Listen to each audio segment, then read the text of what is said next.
La mayor angustia que sufre un jugador de ajedrez se produce durante los apuros de tiempo.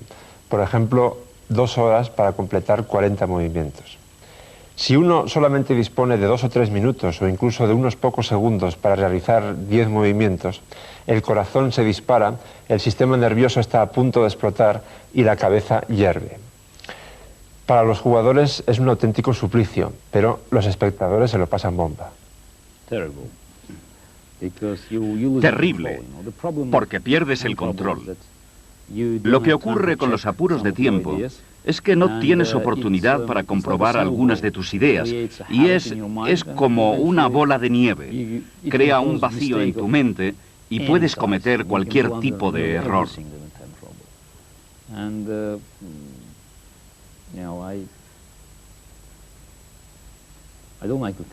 No me gusta pensar en los problemas de tiempo porque distorsionan la calidad del ajedrez, pero desgraciadamente forman parte del conjunto. Es parte del juego en el que estamos.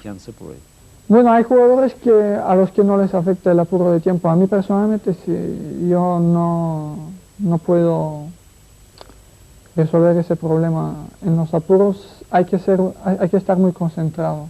Y yo a veces pierdo esa concentración.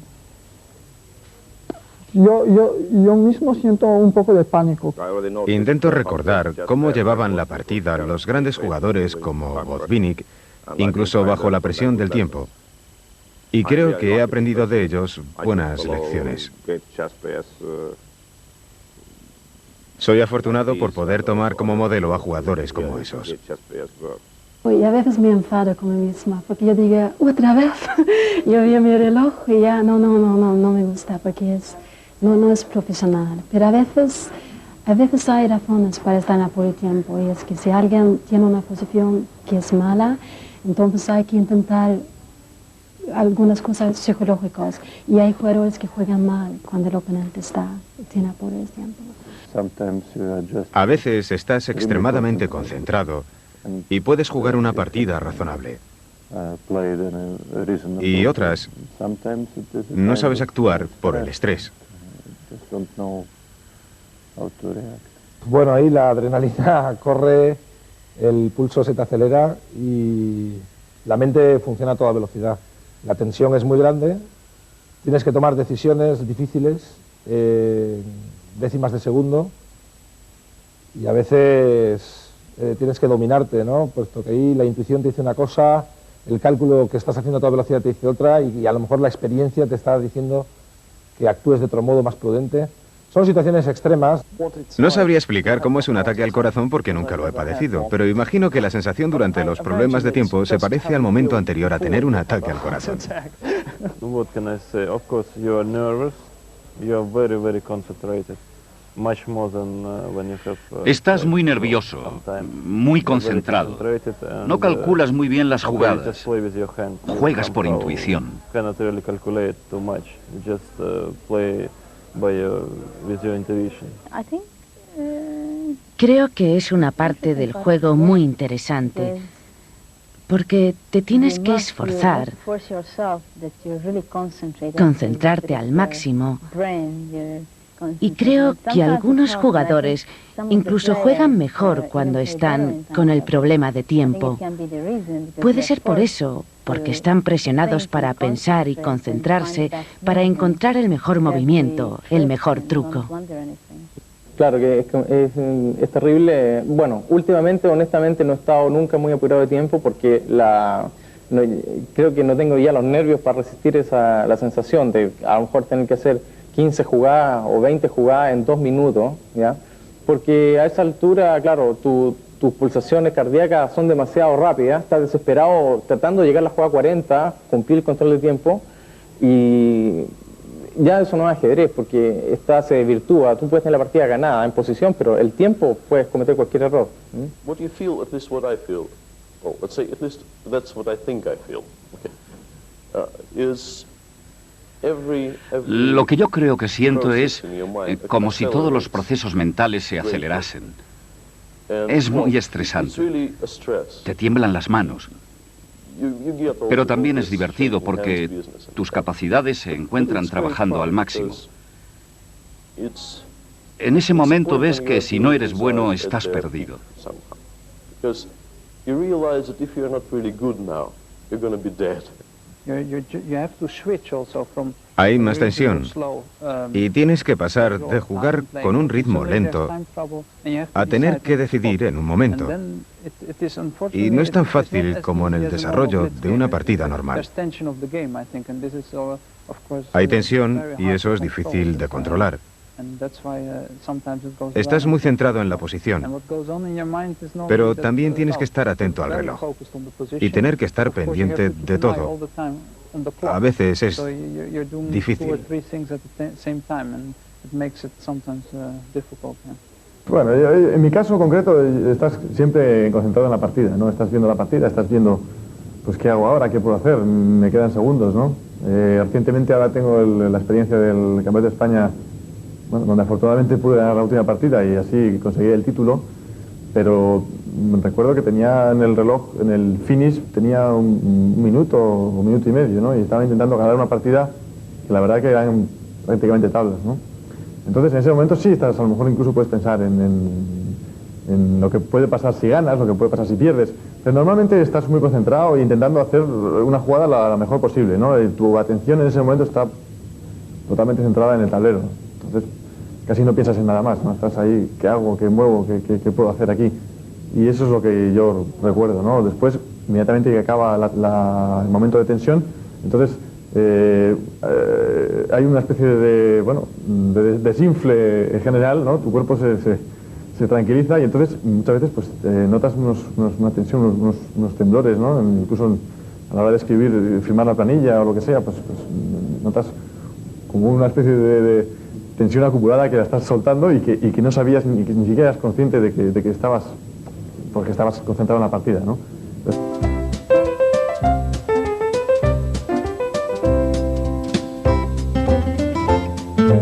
Jugar bien un final de caballos me recuerda un poco a conducir un coche o a manejar un ordenador. El aprendizaje puede ser laborioso, demasiado técnico, a veces un poco pesado. Pero en los tres casos el esfuerzo tiene sus compensaciones, merece la pena, y además hay facetas atractivas dentro de ese esfuerzo. Concretamente, en los finales de caballos, la técnica habitual suele consistir en ir dando saltitos con suma precisión para lograr el objetivo que nos hayamos propuesto, aunque muchos de ellos también esconden jugadas brillantes.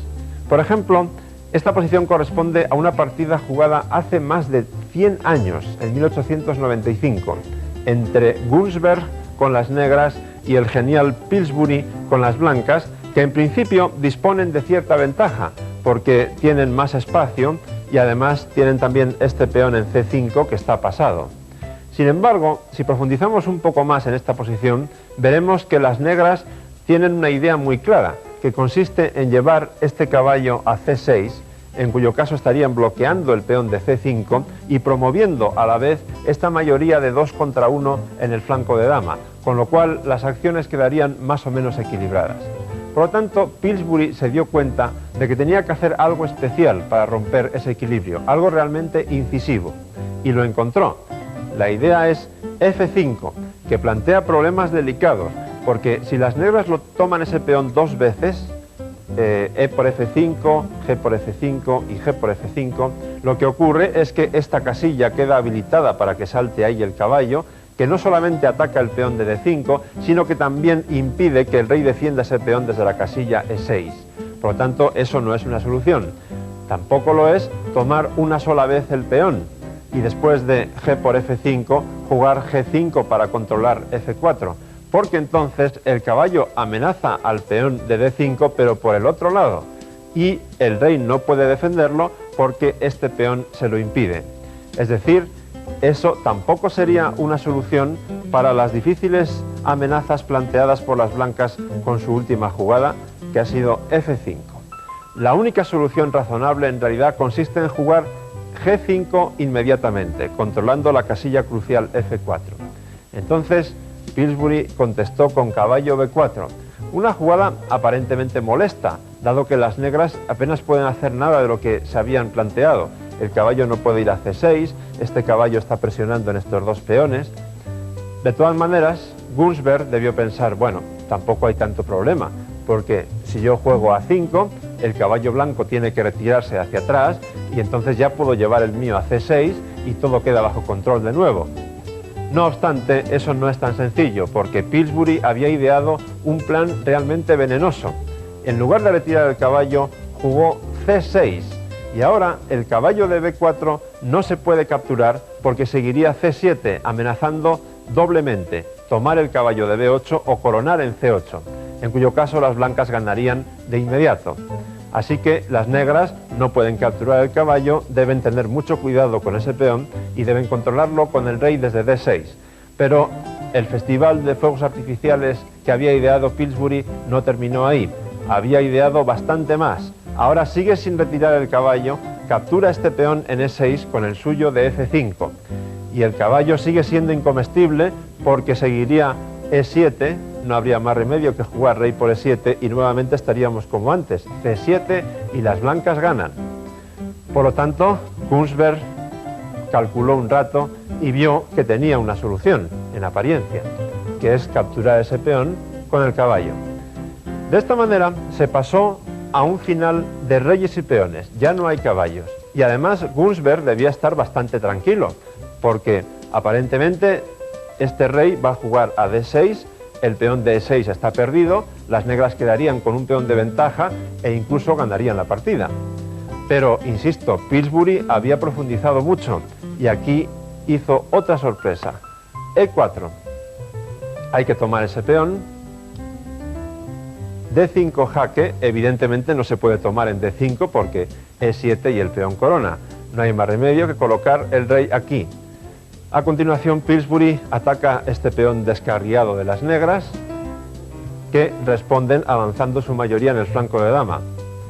Y fíjense ustedes, después de rey por E4 y A4, la profundidad tremenda del cálculo de Pillsbury. Había visto la posición con muchas jugadas de antelación. Si quieren comprobarlo, aquí Pillsbury jugó rey D4, congelen esta imagen y pongan la posición en el tablero en su casa y verán que el rey ha llegado justo a tiempo para capturar el peón de E4 y al mismo tiempo evitar que este peón llegue a A1, en la variante, por ejemplo, B3, A por B3, A3, etc. El rey llega justo a tiempo para capturar ese peón. En esta posición, Gunsberg perdió los nervios y jugó H5, con lo cual quedó completamente perdido enseguida, porque después de G por H5, este peón está mucho más cerca de su objetivo que aquellos negros. Es decir, esa jugada no tuvo mucho sentido en realidad. Había otra que planteaba mucho más resistencia, que era rey E7. En ese caso la continuación lógica hubiera sido rey C4, atacando los peones del flanco de dama, B3, A por B3, con la idea que hemos apuntado antes, A3, y para poder alcanzar a ese peón a tiempo no hay más remedio que jugar rey C3. Aquí todavía las negras dispondrían de un recurso casi desesperado, pero que podría ser eficaz, que es jugar F5 con el fin de desatascar estos peones que tienen el flanco de rey, G por F5, G4, ahora las blancas dan cuerda a su peón del flanco de dama, H5, asistimos a una especie de carrera de peones, B5, H4, B6, A2. La idea de esta jugada es que las negras den ese peón en A1, lo sacrifiquen, para que uno de estos corone con jaque. Ese es el último recurso que tienen las negras. Hay que jugar rey B2. Y ahora G3, H por G3 y H por G3.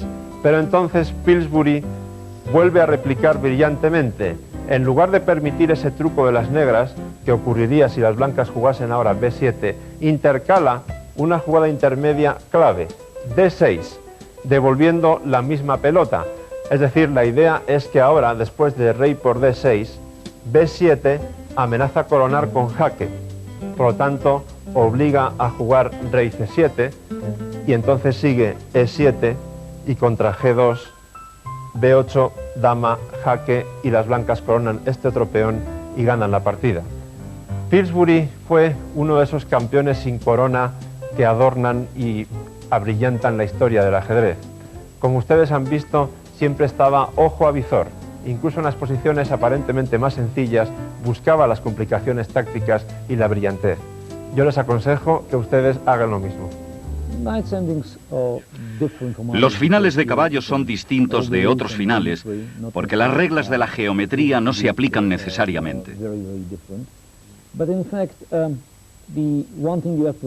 Habrá posiciones muy diferentes, pero lo que hay que recordar es que el caballo no puede ganar un tiempo, un turno de juego.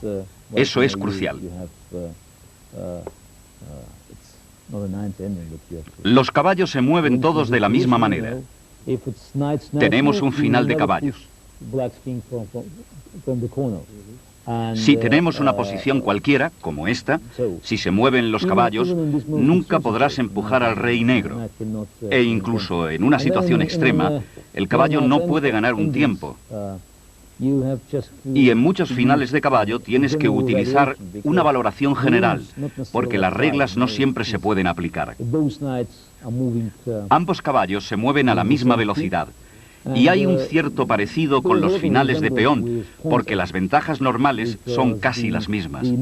Y casi no se puede pensar en algo más específico.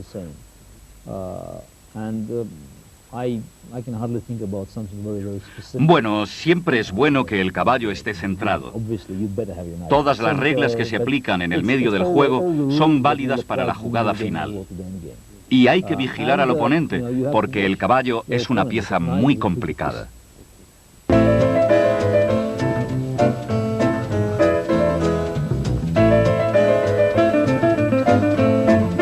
En una de las lecciones del nivel básico vimos la fuerza aterradora de un peón cuando llegaba a la octava fila. Pero por si pensaban que yo exageraba al decir eso, vamos a ver ahora algunas combinaciones basadas precisamente en lo que ocurre cuando un peón llega a la casilla de coronación en la octava fila. En esta posición, como suele ocurrir tantas veces, parece que las negras tienen todo bajo control. Es decir, el peón está perfectamente bloqueado, insisto, en apariencia, y además las piezas negras son bastante activas, con lo cual pues da la impresión de que tienen todo bajo control. Sin embargo, hay matices sospechosos. Por ejemplo, el rey está protegiendo estas casillas y ninguna pieza más lo hace. Y entonces ahí se puede urdir, basándose en esos detalles, la combinación ganadora de las blancas, que es muy impresionante. Empieza con dama H8 jaque, nada menos que un sacrificio de dama que las negras tienen que aceptar. A continuación, el peón ha quedado liberado y da su primer jaque en G7, contra el cual solo existe la respuesta rey G8. Las blancas siguen con su cascada de sacrificios, alfil H7 jaque. Como ustedes pueden ver, no hay mucho mejor que rey por H7. Y entonces el golpe final. Las blancas coronan dama y es jaque mate. Realmente, cuando un peón quiere coronar a toda costa, es poco menos que imparable. Otro ejemplo de peón temible y terrible. En esta posición, la situación de las blancas parece bastante delicada, porque las negras disponen nada menos que de 3 peones pasados y ligados. Poco a poco van a ir avanzando y da la impresión de que las blancas no pueden hacer gran cosa para evitarlo, porque este peón está satisfactoriamente, entre comillas, bloqueado por la torre de E8. Sin embargo, la situación del rey negro tan expuesta nos debe hacer pensar que ahí hay algo, solo hay que buscar qué y dónde. Y eso se consigue analizando que este rey protege al mismo tiempo 2 casillas, es decir, el jaque en F8 parece bien cubierto, pero el rey también está protegiendo la casilla H8. Entonces la solución consiste en dar primero jaque con la torre en F8, no hay más remedio que tomar la torre, y a continuación la clave de la solución es el sacrificio de dama en H8. No tiene sentido jugar rey F7 porque las blancas tomarían con jaque en F8, por lo tanto rey por H8 y peón por torre igual a dama, jaque mate. Las negras se las prometían muy felices con esos 3 peones pasados tan fantásticos, pero su alegría ha durado poco. Permítame insistir en la posibilidad de que un peón contribuya decisivamente a una combinación ganadora. En esta posición cualquiera diría que las blancas están a punto de abandonar, tienen la dama amenazada y no solo eso, sino que según donde vaya cualquier movimiento normal, habría una lluvia de jaques sobre el rey blanco que conducirían con toda seguridad al jaque mate. Sin embargo, el rey que está a punto de morir es el negro y no el blanco, pero no es fácil encontrar cómo. En primer lugar, porque la dama no parece tener grandes movimientos y, como hemos dicho, las negras amenazan un montón de jaques. Sí tenemos un jaque con la torre blanca en E8, pero entonces, después de rey A7, no se ve cómo seguir. Ahora bien, soltemos un poco la imaginación. ¿Qué pasaría si este rey estuviera en A8? Entonces el cielo estaría abierto para las blancas, que seguirían con dama C8 jaque, rey A7, dama por B7, mate. ¿Hay alguna forma de ligar las dos ideas, el jaque de la torre y esto que acabo de decir? Efectivamente, después de torre E8 jaque, rey A7, tenemos la elegante jugada torre A8 jaque, atrayendo al rey a la casilla fatídica. Si rey por A8, dama por C8 jaque, rey A7, dama por B7 mate. Pero esto no es todo, porque las negras se dan cuenta de eso y juegan rey B6. ¿Y ahora qué hacemos? Aparentemente no hay ningún jaque importante o que sirva para algo, e insisto, las negras amenazan dar jaque mate en pocas jugadas. Una vez más hay que soltar la imaginación. ¿Qué pasaría si este peón no estuviese aquí? Muy fácil, las blancas dan jaque mate en una jugada, dama A5, mate. ¿Eso nos sirve de algo? Sí, porque la dama puede sacrificarse en A5, esta es la solución. Única jugada, rey por dama, y ahora sigue A por B7, jaque descubierto con la torre, el rey debe moverse, y ahora B8, coronan dama, jaque, no hay elección, y ahora este jaque ya es totalmente mortal de necesidad, porque las negras solamente disponen de dama B5, torre por dama por torre, etc. Una vez más, el peón ha sido absolutamente mortal.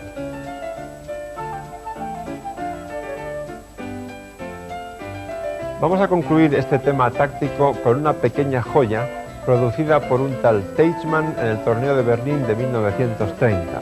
En esta posición, las blancas tienen dos piezas de menos.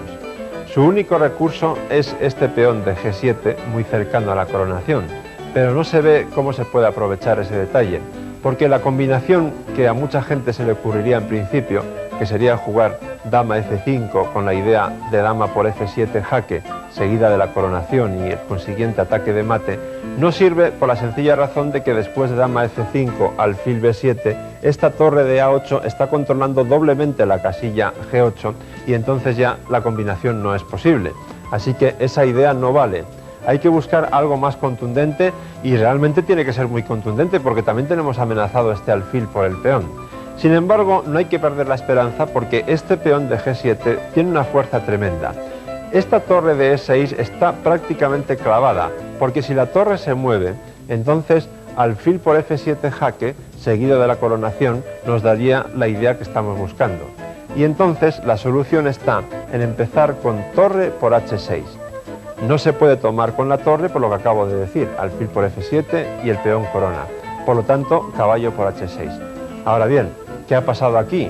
Las negras parece que tienen motivos para estar muy contentas porque las blancas tienen cada vez menos piezas y menos amenazas, en principio. Sin embargo, hay una terrible, que es esta. Dama G5. Ahora se amenaza dama por H6 porque la torre ha quedado clavada y también este tremendo jaque en D8.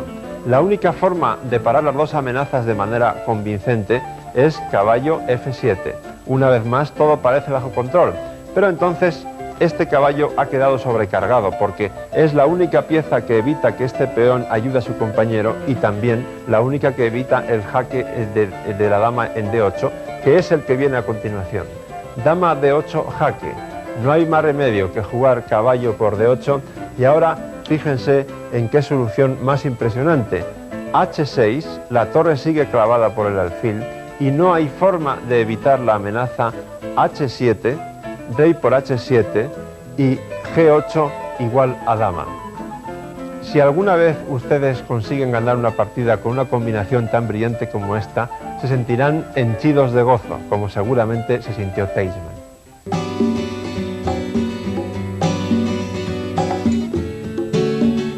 El estadounidense Reuben Fine fue uno de los ajedrecistas más destacados de la primera mitad del siglo XX, pero no solo jugaba al ajedrez, también era un eminente psiquiatra, seguidor de las teorías de Sigmund Freud, así que es previsible que además de analizar muchas partidas, estudiase libros tan voluminosos como estos.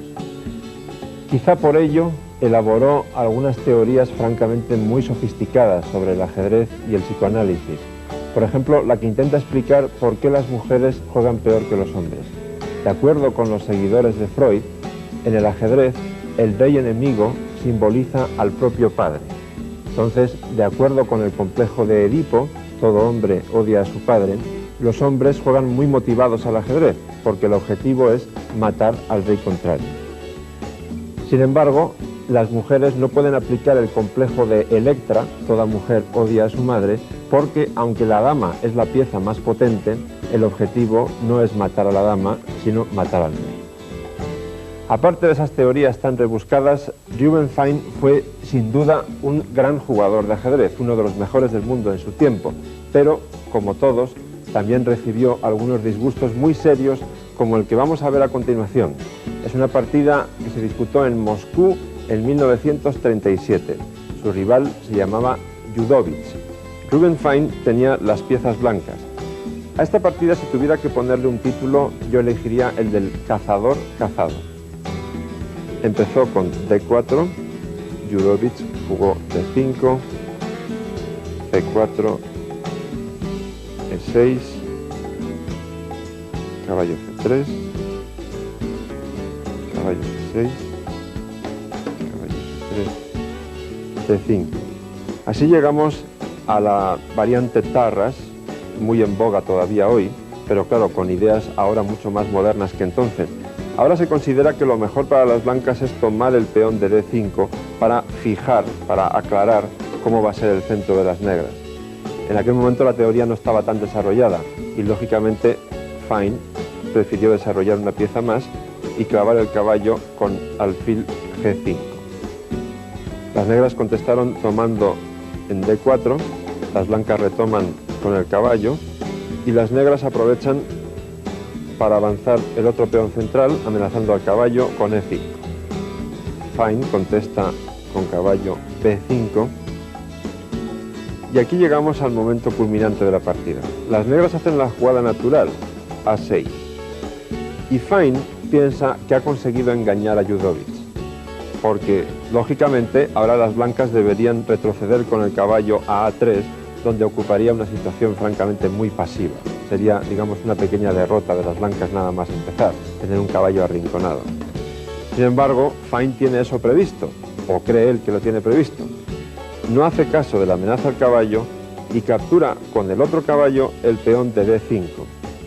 Judovich no se inmuta y captura el caballo.